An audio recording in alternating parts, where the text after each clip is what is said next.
ખાવા પડે, ત્યાં તો સાક્ષાત ભગવાનને આવવું પડે, કારણ કે ભક્તિ કહે છે પ્રાણ તો અધિકાર. નારદજી કહે છે ભક્તિ તમે તો ભગવાનને પ્રાણ કરતા પણ વધારે વાલા છો. પણ જ્યારથી આ ધરતી ઉપર કલિયુગ પોતાના અધર્મ નામના મિત્રની સાથે આ ધરતી ઉપર આવી ગયો, કહે છે ત્યારથી તમારું મહત્વ ઘટતું ગયું છે.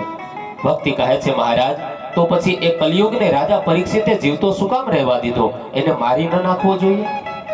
કહે છે મારતા હતા, પણ એ સમયે કલી છે પરીક્ષિત મહારાજના શરણમાં પડી ગયો અને કહે છે અન્ય યુગોમાં ભગવાનની પ્રાપ્તિ બહુ કઠિનતાએ થાય. યત્ફલમ નાસ્તિ તપસા ન યોગે ન સમાધિન, કહે તત્ફલમ લભતે સમ્યક કલો કેશવ કીર્તના. કહે છે અન્ય યુગોમાં ભગવાનની પ્રાપ્તિ બહુ કઠિનતાએ થાય, પણ કલિયુગની અંદર કહે ગાયના શિંગડા ઉપર રાઈનો દાણો ટકે એટલી ઘડી જો કોઈ ભગવત સ્મરણ કરે, હરિનામ સ્મરણ કરે, કહે છે તમામ ફળ એને સહજતાથી પ્રાપ્ત થાય.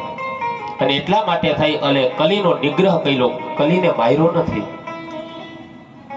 રહેવા માટેના અમુક નિશ્ચિત એને સ્થાન બતાવી દીધા. તો અહીંયા ભક્તિ મહારાણી કહે છે વૈષ્ણવોના હરિભક્તોના હૃદય કમળની અંદર પોતાના બંને દીકરા જ્ઞાન અને વૈરાગ્યને લઈ અને કહે છે હૃદયની અંદર વાસ કરે છે. સનત કુમારો કહે છે હે નારદ, ગમે એવો પાપી જીવાત્મા હોય, જેણે પોતાના જીવનમાં ક્યારેય દેવ મંદિરે ન ગયો હોય, જેણે સારા ગ્રંથો ન વાંચ્યા હોય, જેણે માતા પિતાની સેવા ન કરી હોય, જેણે જીવનમાં સત્યનું પાલન ન કર્યું હોય, કહે છે એવો જીવ પણ જો એક વખત સપ્તાહમાં બેસી જાય, કહે છે સપ્તાહ યજ્ઞો કલો પુનંતિ તે. કહે છે ભાગવત કથાના માધ્યમથી કહે છે એવો જીવ પુનંતિ એટલે કે પવિત્ર બને છે. આમ જ્યાં ભાગવતના વખાણ કરે એ સમયે દેવર્ષિ નારદ સનત કુમારોને પ્રશ્ન કરે છે મહારાજ તમે ભાગવતના આટલા બધા વખાણ કરો છો કે જેણે સત્યનું આચરણ ન કર્યું હોય, જેણે માતા પિતાની સેવા ન કરી હોય, આવો વ્યક્તિ કથામાં આવી જાય તો એ પવિત્ર બને, એનું કારણ શું છે? અને એવું કોઈ દ્રષ્ટાંત ખરું કે જે કથાને સાંભળ્યા પછી પવિત્ર બન્યું હોય? અને એ સમયે કહે છે હા, એનું કારણ એ છે કે આ ભાગવત ગ્રંથ એ સાક્ષાત ઠાકોરજીનું સ્વરૂપ છે. આ ભાગવત ગ્રંથ સાક્ષાત ભગવાનનો વાંગમય મૂર્તિ છે. અને એટલા માટે થઈ અને આ ભાગવત ગ્રંથને આપણે મસ્તકે ધારણ કરીએ. યાદ રાખજો આ કોઈ સામાન્ય પુસ્તક નથી, આ સાક્ષાત ઠાકોરજીનું મસ્તક છે. અને એટલા માટે થઈ અને અત્યાર સુધી માત્ર આ જગ્યા છે ને એને પ્લોટ કહેવાતો, પણ હવે આ ભાગવતજી પધારે ને કહે છે હવે આ સાક્ષાત મંદિરનું રૂપ બની ગયું.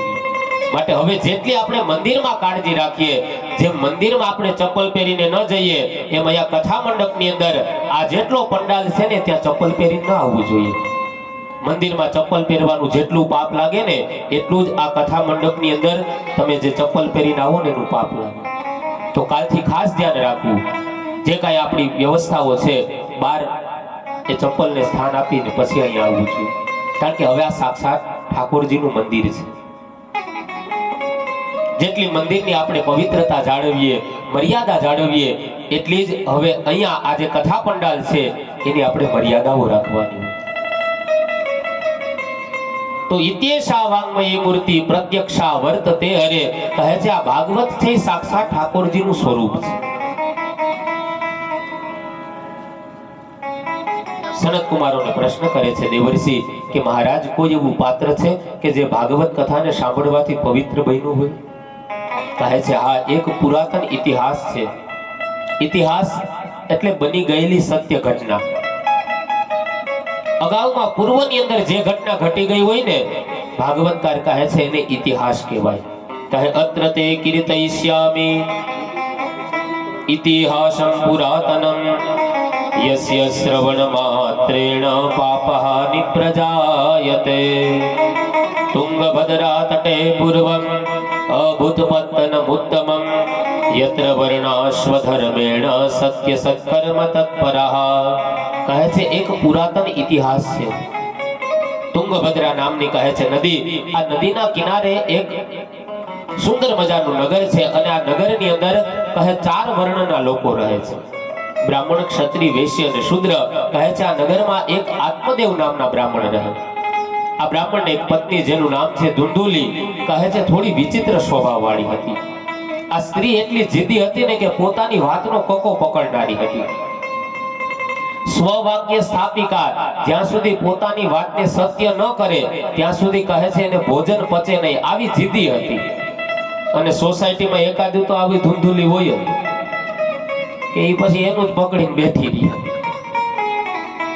સ્વવાક્ય સ્થાપિકા કહે પોતાની વાતને ઘૂંટનારી હતી, જીદી હતી.